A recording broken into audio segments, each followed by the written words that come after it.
Good morning, students. Today we will continue with our topic of death of a partner.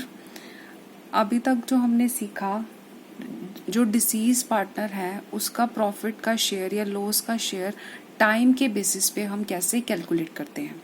अब इसमें हमने पढ़ लिया था कि कैसे कैलकुलेट करते हैं हम. जो हमारे को लास्ट ईयर के प्रॉफिट्स गिवन होते हैं उनका हम सबसे पहले एवरेज फाइंड आउट करते हैं. फिर हम क्या करते हैं, जितना हमारा एवरेज आता है तो हम यही एस्टिमेट करते हैं कि इस साल भी उतना ही प्रॉफिट जो है फर्म अर्न करेगी. अब वो प्रॉफिट तो पूरे साल का होता है, फिर हम उसमें से till the date of death firm का प्रॉफिट जो है कैलकुलेट करते हैं. फिर उसके बाद हम क्या करते थे, डिसीज पार्टनर का जो शेयर है प्रॉफिट का up to his date of death वो हम कैलकुलेट करते थे. ये था हमारा on the basis of time. जो आज हम सीखेंगे on the basis of sales या टर्नओवर के बेसिस पे डिसीज पार्टनर का प्रॉफिट का शेयर या लॉस का शेयर कैसे कैलकुलेट करना है. तो अब हमने उसमें क्या किया था, टाइम में हमने लास्ट ईयर के प्रॉफिट्स, जहां पर टाइम जो है वो मेन एलिमेंट था, लेकिन यहाँ पर हम क्या कंसीडर करेंगे, लास्ट ईयर की सेल्स कितनी हुई थी और लास्ट ईयर का प्रॉफिट कितना हुआ था. सबसे पहले हम ये फाइंड आउट करेंगे, ये सबसे पहले हमने देखना है. फिर हम प्रॉफिट जो है सेल्स के बेसिस पे कैलकुलेट करेंगे up to the date of death.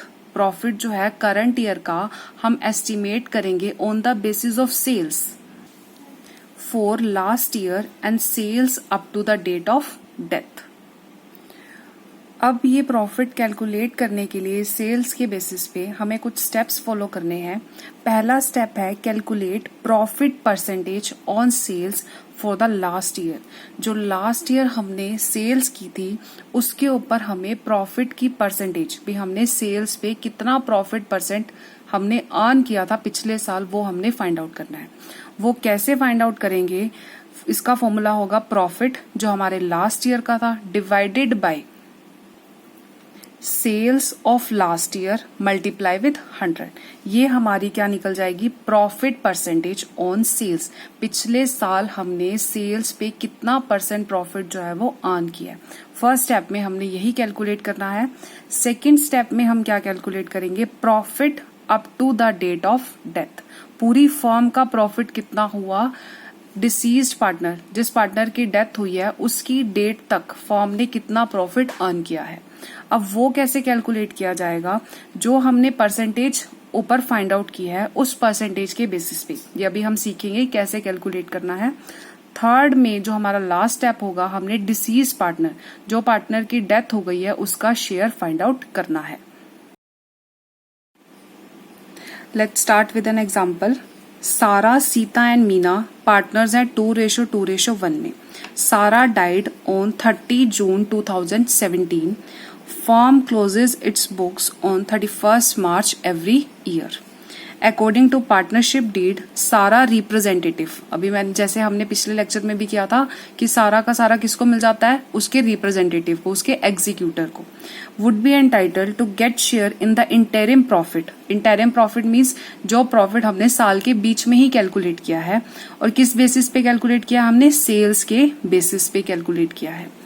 Sales and profit for the year 2016 and 17. अब ये कौन सा ईयर है, पिछले साल सेल्स हुई थी हमारी कितनी, 6 लाख, और प्रॉफिट हमने कितना अर्न किया था, 1,80,000.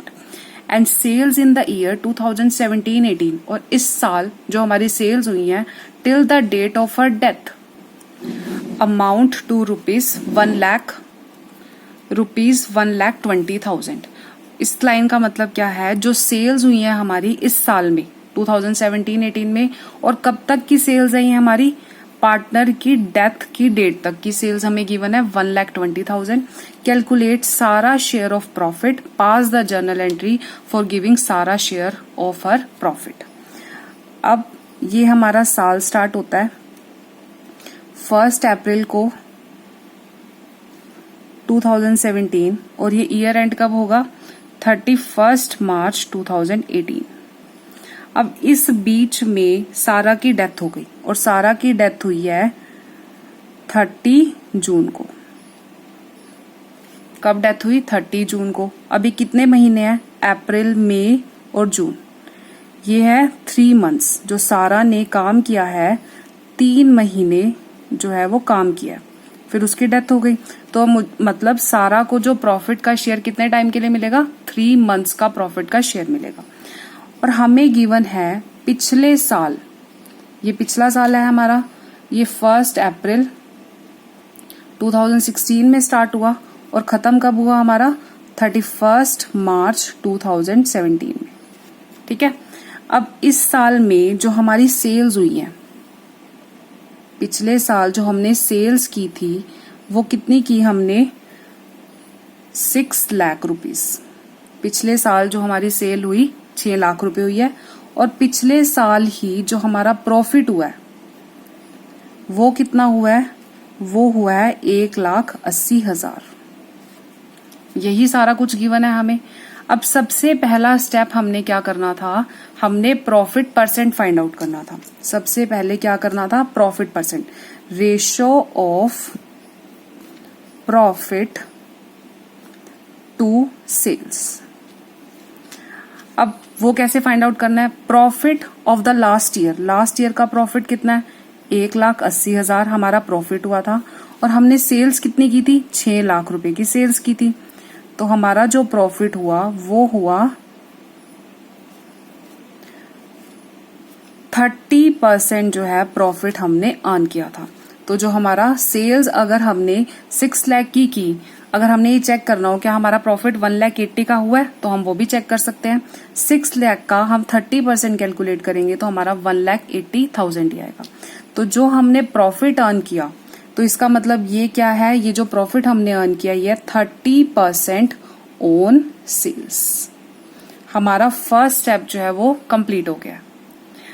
अब हमें आगे गिवन है कि ये बैलेंस शीट डेट से इस साल की जो हमारी सेल हुई है, कब तक की सेल, इस पार्टनर की डेथ तक।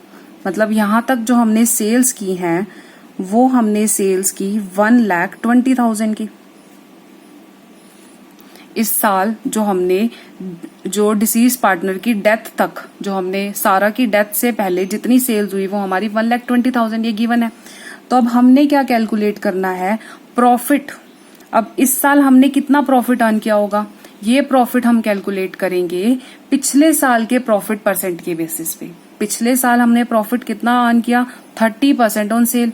तो इस साल भी हम यही अज्यूम करेंगे, इस साल भी जो हमारा प्रॉफिट होगा वो 30% ही होगा।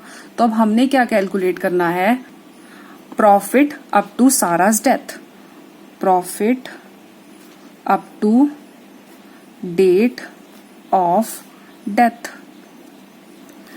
अब सेल्स पे ही हमने प्रॉफिट फाइंड आउट करेंगे, क्योंकि सेल्स पे ही ये 30% प्रॉफिट हमारा पिछले साल का हमने फाइंड आउट किया। पिछले साल इस साल जो हमारी सेल्स हुई है 1,20,000, ये पूरे साल की सेल नहीं है, डेथ से पहले तक की सेल है। मल्टीप्लाई कितना प्रॉफिट अर्न किया था हमने पिछले साल सेल्स पे, 30%। तो इस साल भी हम यही अज्यूम करेंगे कि 30% करेंगे। तो ये आया हमारा फर्म का प्रॉफिट 36,000।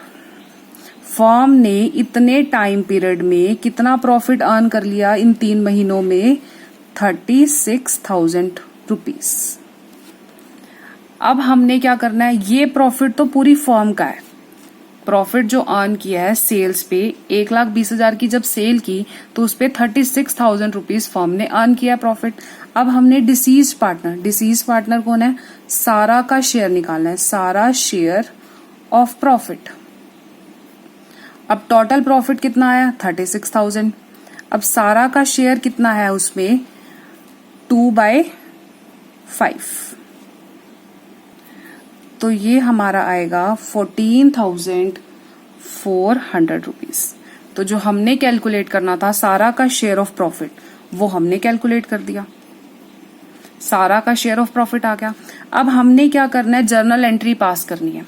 अब हमने पिछले लेक्चर में भी सीखा था, ये जो प्रॉफिट होगा इसको हमने कहाँ ट्रांसफर करना है, profit and loss suspense account में।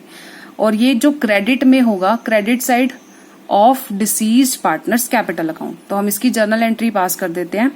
अब क्वेश्चन हमारा साइलेंट है तभी हम ये काम कर रहे हैं। अगर क्वेश्चन में new profit sharing ratio given होती तो हम ये काम नहीं करते, तो हम गेनिंग रेशियो वाला काम करते। तो अब हमने सीधा जर्नल एंट्री पास करनी है। तो जर्नल एंट्री क्या होगी इसकी, profit and loss suspense account debit to Sara capital account, और अमाउंट कितना आया 14,400। आई होप आपको क्लियर हो गया होगा कि प्रॉफिट को सेल्स के बेसिस पे कैसे कैलकुलेट किया जाता है। Thank you.